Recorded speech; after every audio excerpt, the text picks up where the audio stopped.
Ô, Voz da Consciência, você sabe quem ganhou a Segunda Guerra Mundial?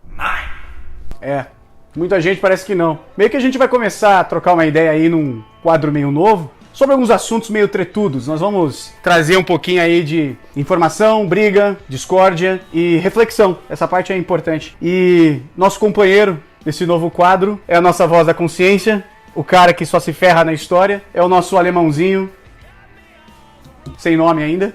Então, vamos ajudar a batizar esse camarada.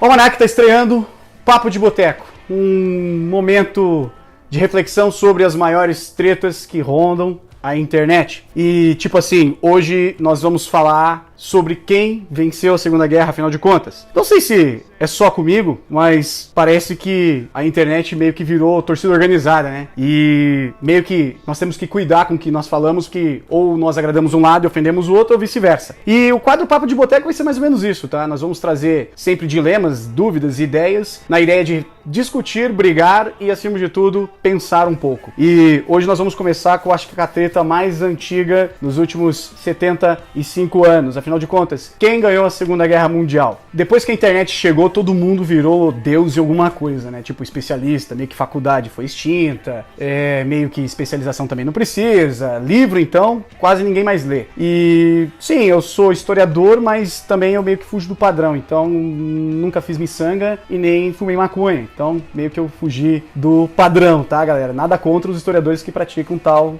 situação. É maconha doido. Enfim, eu quero trazer um pouquinho aí de discórdia. Muita gente fala dos Estados Unidos, de ED, Hollywood, quem ganhou a guerra, né? Os mocinhos contam a história, aquela coisa toda. E também tem muita gente que fala do lado soviético. Nossa, os russos venceram Stalingrado, venceram Kursk, venceram, sei lá, todas aquelas batalhas mega power gigantes de russos com respawn infinito, aquela coisa toda. O problema é o seguinte, a parte histórica meio que todo mundo ignora, então queria compartilhar com vocês um pouquinho de alguns pontos aí. Vamos pensar um pouquinho junto. Primeira coisa, será que a Rússia ganharia a guerra sozinho? Segunda coisa, será que os americanos são só marketing, Hollywood, aquela coisa toda? Terceira coisa, japonês não existe, não teve guerra no Pacífico, né? E não existiu, coitado dos ingleses. Entrando nessa discussão, a primeira coisa importante a levar em conta é o lado inglês. Tipo assim, todo mundo meio que esquece os ingleses durante a Segunda Guerra. Todo mundo lembra de Churchill, V da Vitória, aquela coisa toda, mas, cara, acabou. Depois é Rússia, Estados Unidos, Rússia, Estados Unidos e Alemanha, né?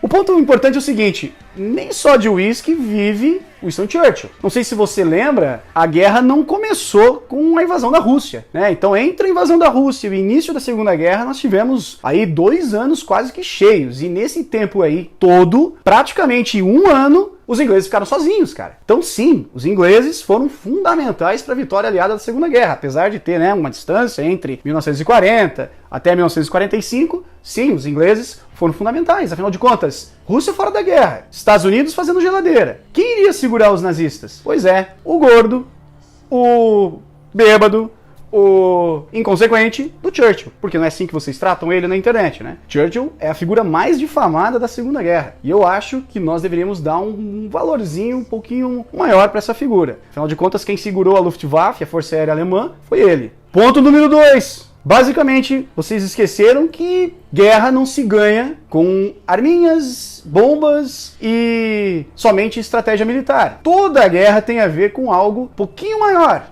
Economia e a indústria. Quem que sustentou, quem que financiou, quem que bancou a guerra? E não há outra nação que pode ganhar o posto dos Estados Unidos. Os Estados Unidos bancou praticamente os 2 primeiros anos da guerra, fornecendo equipamento e material, tanto para os russos quanto para os ingleses, praticamente sozinhos, né? 1/4 de toda a produção industrial americana era direcionada para o fronte europeu da guerra. Ponto número 3, o respawn infinito dos desgraçados dos comunas. Os soviéticos, eles parecem que não têm fim. Aquelas desgraças morrem e repõem como se fosse você jogando CS. Então, basicamente, os russos e o Exército Vermelho fizeram a grande diferença a partir de 1941. Então, até americanozinho pisar em solo lá no dia D, em solo europeu, diga-se de passagem, os russos fizeram um belo serviço segurando a máquina de guerra nazista. Então nós temos que entender 3 pontos. Se os ingleses não tivessem resistido, os alemães, se os russos não tivessem segurado o fronte leste de todo o processo da invasão da União Soviética, e se os americanos não tivessem sustentado aqueles 2 primeiros anos da guerra com a sua poderosa indústria, acredito que a guerra poderia ter um outro fim. Agora, o mais importante, será que é só isso? Eu acho que não. Temos que pensar da seguinte maneira: os Estados Unidos, ao entrar na guerra, entrou na guerra somente então com o intuito de abrir um segundo fronte? Não se esqueça, a Segunda Guerra não foi só a Europa, né? Oceano Pacífico, todo o poderio do Império Japonês. Quem que segurou os comedores de arroz? Os americanos. Não houve uma participação forte, efetiva ou eficaz de nenhuma outra nação aliada no fronte do Pacífico. O Teatro do Pacífico foi basicamente comandado com participações de coadjuvante ou de personalidades que naquele período, naquele momento não foram tão relevantes quanto a presença americana. Basicamente, os Estados Unidos fizeram a diferença. Os comedores de sushi tiveram que sim engolir as 2 bombas nucleares no final dessa guerra. Você não vê russo, você não vê inglês, você não vê qualquer outra nação de relevância, tão poucos franceses, né? Bom, francês... Bom, eles nem participaram da Segunda Guerra praticamente, né? O Voz da Consciência corta isso, porque senão os adeptos do croissant vão ficar chateados. Mas basicamente, pensando que os japoneses foram engolidos pela máquina de guerra americana, nós podemos chegar à conclusão de que a vitória da Segunda Guerra não poderia ser direcionada para uma única personalidade. Não haveria vitória aliada se não houvesse o conjunto e a soma de todos estes fatores. Os russos, sim, chegaram primeiro em Berlim. Sim, os russos venceram as maiores batalhas no fronte leste. Basicamente, os russos tiveram a maior quantidade de civis feridos e mortos da Segunda Guerra Mundial. Mas sem os americanos no dia D, sem a oposição aliada no Pacífico, sem a resistência inglesa no início da guerra, sem a ponte que a Inglaterra servia ao longo de toda a Segunda Guerra para bombardeio da indústria alemã, possivelmente os próprios russos seriam engolidos pela máquina alemã. O que nós podemos dizer, então, dentro desse tema um tanto quanto complexo, é que a guerra foi uma vitória conjunta. Ponto final. Mas e agora? Por que será que tem tanto mimimi na internet? Basicamente é o seguinte: você precisa lembrar que a história, ela não só é contada por quem vence, mas ela é contada para quem pode contar. Para com esse troço de neutralidade, porque ela não existe. Não existe neutralidade histórica. Na verdade, acho que não existe neutralidade em lugar nenhum. Nenhum jornal, nenhum livro que você lê. Sabendo disso, a pessoa que vai receber o protagonismo é a pessoa que sabe divulgar melhor a sua própria marca, certo? Certo, Vossa Consciência? Boa! O fato é muito simples. Os americanos, eles são muito mais vistos, muito mais colocados como protagonistas pelo simples fato de eles terem Hollywood. E diga qual outra indústria do cinema é importante aí na história, se não Hollywood. Até hoje, me diga se há um concorrente à altura de Hollywood no mundo. Acho que não. Logo, nós temos uma propaganda puxando para o lado americano normalmente e comumente. Isso é algo muito simples, muito tranquilo. Outra situação. Por que os russos não fizeram isso? Bom, lembrando que nós estamos de Guerra Fria, né? Pós-Segunda Guerra, Rússia, comunista, dinheiro, fome, enfim. Não haveria muito dinheiro sobrando para uma indústria de cinema forte. Logo, você não vê uma propaganda russa para o mundo ocidental. Outro ponto é que será que o nosso amigo Cabeça de Laranja permitiria, por exemplo, que um filme russo chegasse nos Estados Unidos e dissesse que eles ganharam a guerra e não os americanos? Acho que não. Tá, mas por que então não falar dos ingleses ou franceses?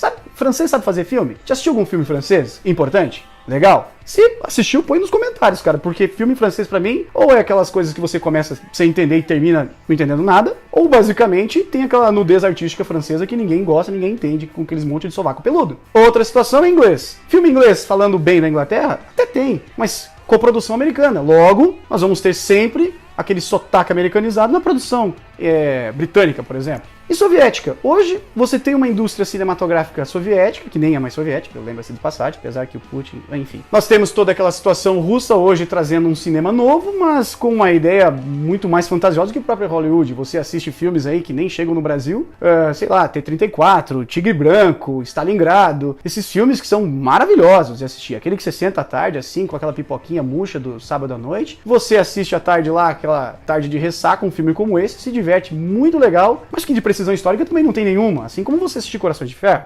Pois então, diante de tudo isso, é meio natural você ter o protagonismo americano crescendo e um protagonismo russo, inglês, francês sendo meio que engolido por essa questão que envolve a indústria do entretenimento. Uma outra situação legal é, eu vejo muita gente na internet discutindo. Ah, mas por que não fala do lado do eixo? Por que blá blá blá? Meu Deus, cara, que irritante. Que viagem é essa, velho? Você já viu a Alemanha preocupada em fazer um filme da Segunda Guerra Mundial que conta a história do lado alemão? Ah, claro, para nós que gostamos e entendemos e assistimos e, nossa, desejamos ver coisas sobre o tema, seria muito legal. Já pensou um Band of Brothers versão, sei lá, Panzer, Norte da África, qualquer coisa? Seria muito legal. Mas desculpa, não vejo nenhum interesse alemão, tampouco da indústria alemã, em fazer divulgação histórica de algo que eu acho que eles meio que não têm interesse em divulgar. Italiano. Mamma mia, Marcello!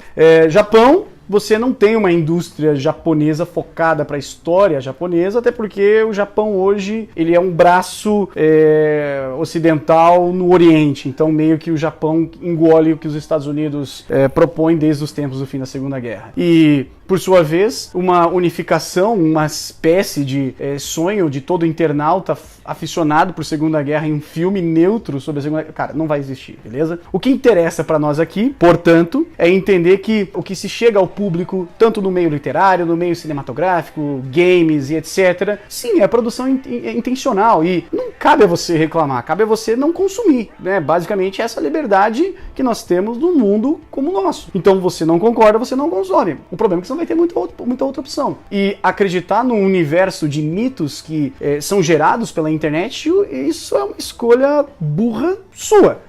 Não, você é burro, cara, que loucura. Então, pessoal, vamos lá, vamos parar de partidarizar, vamos parar de polarizar ou de trazer um pouquinho de situação de boteco para história. História é uma ciência, então vamos respeitar e até que fontes cheguem trazendo informações novas sobre determinado fato, fato é fato. Cabe a nós aqui então ficar com uma reflexão e cabe a nós também trazer críticas, elogios ou novas dicas a respeito de um determinado assunto. E para finalizar, vamos deixar aqui esse espaço aberto para todas as ordens de ofensas que poderão ser geradas contra a nossa pessoa aqui nos comentários, mas também sobre todos aqueles que entenderam a ideia do projeto e que, mesmo não concordando com uma ou duas ou todas as situações bostejantes que saíram nesse ambiente, eu acredito que você possa também contribuir positivamente. Eu peço que você traga suas informações, suas reflexões, e se vier pra brigar, bom, briga também, eu não vou te responder do mesmo jeito, tá tudo certo. Agora, se você tem uma informação legal, uma informação bacana, deixa lá, vamos trocar uma ideia, vamos interagir, vamos nos direcionar para as outras redes, o WhatsApp tá aí pra gente brigar um pouquinho mais, debater se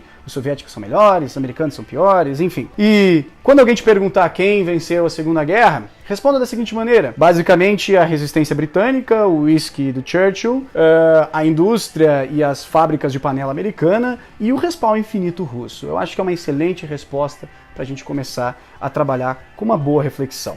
Fica aqui o nosso convite para seguir as nossas redes, se inscrever nesse canal, dar um like, clica no sininho e acompanhe as próximas tretas que algumas prometem causar alguma discórdia. Nosso obrigado aos apoiadores e AgriShop, você estará conosco neste papo de boteco. Até a próxima. Deixa aquele plim no finalzinho, tá ligado?